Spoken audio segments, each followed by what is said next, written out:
Welcome.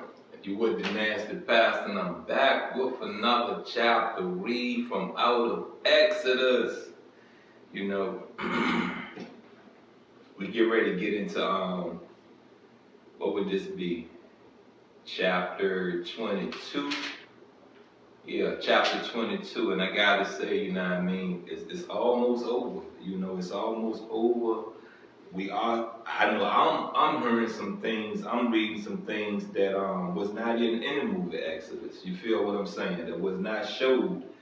And that's the part that I love about books. You know what I mean? Books give you a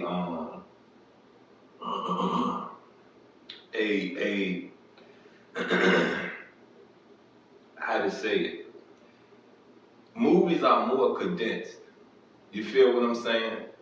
A book may be an hour long, and that movie may be an hour, but that movie is a little bit more condensed than what that book gave you. That book go off into so many directions of that main idea, that title.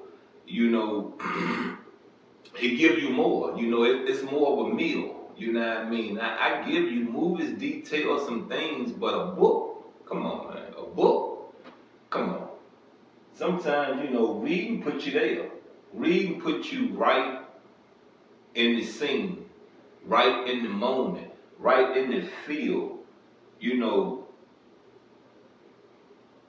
Movies have that theatrical sound, that reflection, that how to say it, that imagery to go along with words. And it's beautiful to catch it that way. Whatever holds your attention. You feel what I'm saying? Whatever suits you. But don't give up on history. Don't give up on knowing who you are as a child of whom you pray to. Don't give up on your kids. You know what I mean? Your kids are here to continue your legacy. You feel what I'm saying? Now, we ain't all the best parents. We're not all the best fathers. You know what I mean? We're not all the best kids. You know what I mean? It's kids out here ain't never love their parents. It's parents out here ain't never love their kids, and it's vice versa. There's kids out here, man, they shoot you dead, you talk about their parents. I mean, kill you dead, you talk about their parents. There are parents out here, man, they'll hurt you. They'll hurt you. They'll hurt you behind their kids. They will allow anything to be done to them, but when it comes to their kids, man, you better, come on now. Well, look, I'm going to just say this to you, you with the Nasty Pastor, we on this Exodus reading. We're in chapter 22. And let me make sure that it is chapter 22. Because I'm marking them and I'm making sure that I don't skip over nothing. I don't misread anything that's not supposed to be in order. And like I said, we on chapter 22. The title is Responsibility for Property. You feel what I'm saying? Responsibility for property. Now, if I'm correct, and I might be shooting the gun a little bit, you know what I mean, instead of looking for my target first, the title alone just takes me back to what I told my son-in-law, you know what I mean? And, he's responsible for that car. Yeah, his mama bought it for him, but he's responsible for that car. He's responsible for those things he have in his room. Those luxuries he had in his bedroom. You know what I mean? And to allow other people to come over, break it, destroy it, you have no, how to put it, you have no regards or thought about your mother going out here spending this hard-earned money to buy it. You know what I mean? Money don't grow on trees, and we all wish it did. We all wish we had a money tree in our backyard. But then again, I don't know, I would want it in my house. Because you know you come in my house, pull from my tree without asking. I'm gonna go on, anywho. But we all probably want one in our home. But my point of what I'm saying is this right here. You know, you should not allow other people to destroy anything of yours. You feel what I'm saying? You shouldn't. And I taught him that at an early age. You know what I mean? So he'll get it that when we are now home and we're giving you, we're not saying you can't have company because we're not there. You feel what I'm saying? We're giving you all the privileges of being grown, of being responsible. You get what I'm saying? You know, I never mind them going in the refrigerator. I ain't never mind that. I never mind them eating. I never mind that. I say this to you, we always kept a clean sink. You get what I'm saying? Everybody in the house did dishes, but the youngest one, you know what I mean? And then the youngest one got to the point we was teaching him how to, do dishes and stuff. Cook also. Yup, we did. We started showing them how to cook too. You know what I mean? I just say this, you know what I mean? Make your kids, if you can't make them, at least show them how to be responsible. You feel what I'm saying? Show them. Take them through the steps. You know what I mean? I'm going to tell you like this, one of my greatest moments was when my oldest son-in-law asked me to show him how to cook. You know what I mean? So I showed him how to cook them eggs. And I was very pleased that he listened and followed every step I explained to him. You know what I mean? And then it did get to the point where that he could walk away from that stove. You get what I'm saying? And what I explained to him, first, let's keep this at a low temperature. That way that if something go wrong, you ain't burning nothing. You got what I'm saying? Being that this your first time doing this, let's do this at a low temperature. Let's let this cook slow so you can really see what you're doing. He's bright enough to understand when he got it down pat. He can go ahead on and, you know what I mean, put that thing on medium high or medium low and do what he got to do in 2 minutes, what I was teaching him how to do in 5 minutes. My biological son, you know what I mean, his mom did that. You got what I'm saying? And he a good cook. You know what I mean? Very good cook. I eat his eggs. I don't eat nobody else's eggs, but I eat his eggs. But let's not waste no more time, you know what I mean? Let's get into this about responsibility for property. If a man steals an ox or a sheep and slaughters it or sells it, he shall restore 5 oxen for an ox and 4 sheep for a sheep. If the thief is found breaking in and he is struck so that he dies, there shall be no guilt for his bloodshed. If the sun has risen on him, there shall be guilt for his bloodshed. He shall make full restitution. If he has nothing, then he shall be sold for his theft. If the theft is certainly found alive in his hand, whether it is an ox or a donkey or sheep, he shall restore double. If a man causes a field of vineyard to be grazed and lets loose his animal and it feeds in another man's field, he shall make restitution from the best of his own field and the best of his own vineyard. Now you get the word restitution, right? You know what restitution is because there ain't nothing but a bunch of criminals in the world. You got what I'm saying? You know what restitution is, right? How many of y'all done went out here, did stuff, got caught, and paid your restitution? And I'm going to break it down to you in another way. You got what I'm saying? I am. I'm going to break this down to you in another way, but we ain't even going to deal with money because everybody broke, right? We got all these ballers in the world, but everybody broke. Look, restitution is an apology. You get what I'm saying? Restitution is thank you. You feel what I'm saying? I had to go to my youngest son, mom. I believe I said it to my daughter, mom, also.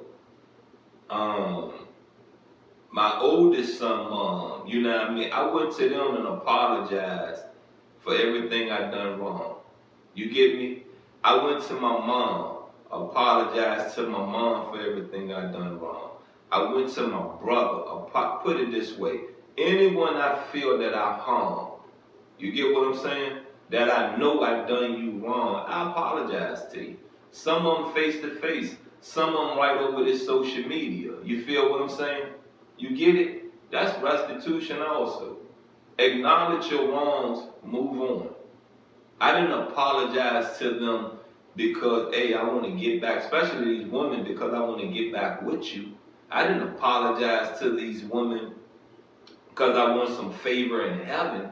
I apologize to these women because I've sat back and I've realized it's time.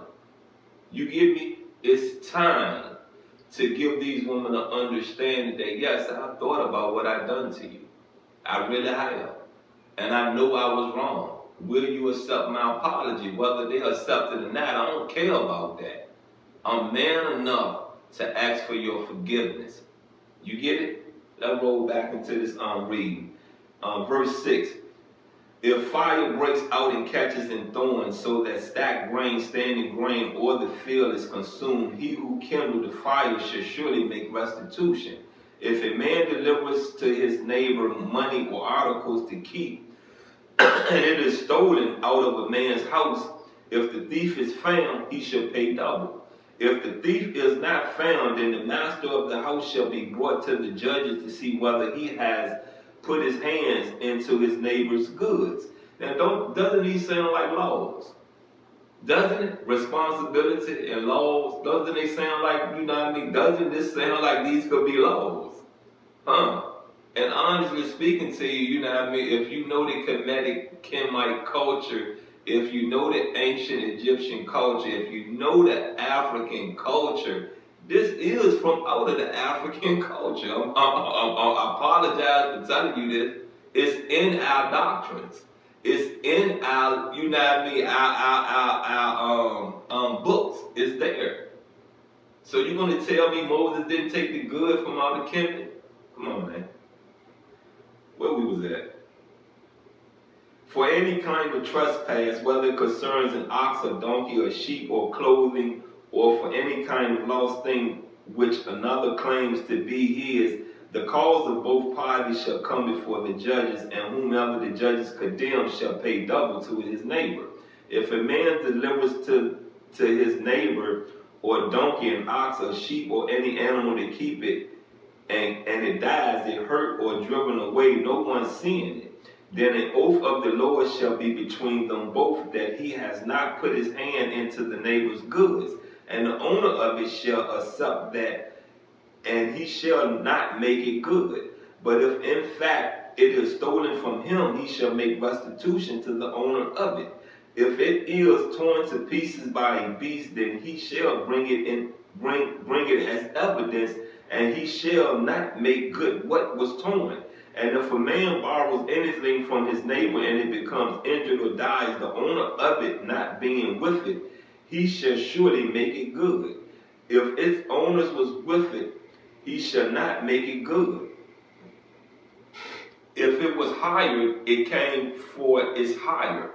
All right, number 16 is moral and ceremonial principles. Now we into morals and principles. You got what I'm saying? How many of y'all got? How many of y'all got? How many of y'all got morals and principles in your life? See, that's the start of structuring your life. Morals and principles. You feel what I'm saying? If you don't have that, man, what are you doing? What are you doing? Come on now, what are you doing? You know, people think, what's that word? What's that word I want to use? It's not being stubborn, pride. People think having pride is wrong.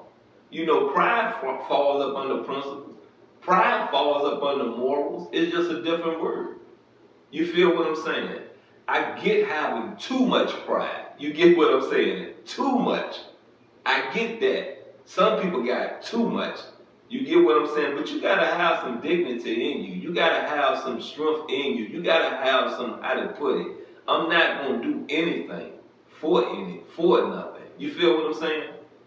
If you're doing anything out here, you ain't got no morals and principles in you. None in you. None. If a man entices a virgin who is not betrothed, and he's with her, he should surely pay the bride price for her to be his wife. Come on now. Come on now. Come on now. See, back in those days, you wasn't to sleep with a woman unless she gonna be your wife.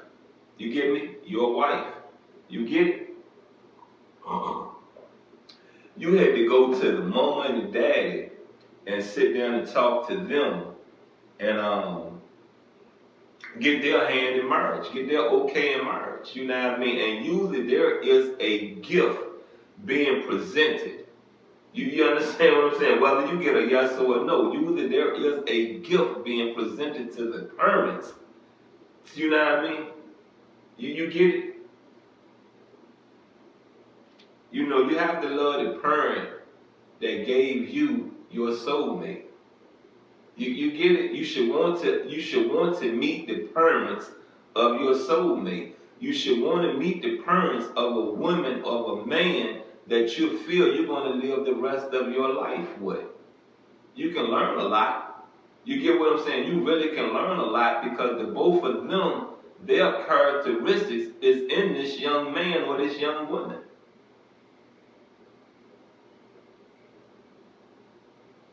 If her father utterly refuses to give her to him, he shall pay money according to the bride price of virgins. God Almighty, I ain't going past that. You got what I'm saying? You got to pay for that. You feel what I'm saying? You have to pay for that. So when you look at these women out here, you know what I mean, telling you that we in a marriage, but you still gonna pay for this vagina? Yeah, that's the structure of the woman community that you men ain't gonna never understand. You ain't gonna never get it why everything costs a price. You're not gonna understand why in the 90s it started surfacing back that men are gonna pay for being with a woman. You don't get it? See, people take these scriptures and bring it into reality. You get it? Bring it into reality. How many of y'all are in something that's saying, I want to see Jesus come back. I want to see the devil walk the earth. People take these scriptures and bring them into reality.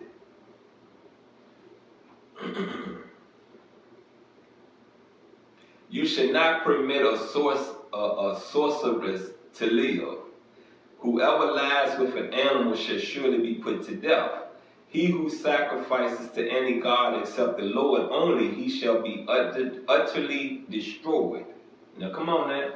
We are in the Old Testament. Remember, we're reading this at a time Jesus have not even been, I'm gonna reverse that and say not thought of, but Jesus was not in place right now, not in the physical form. Not in the physical form. So you was not to pray to man. You was not to go out here and pray to no one but the demiurge. You feel me? The demiurge. Yeah. The creator of all. The creator of the universe. And we are part of the universe.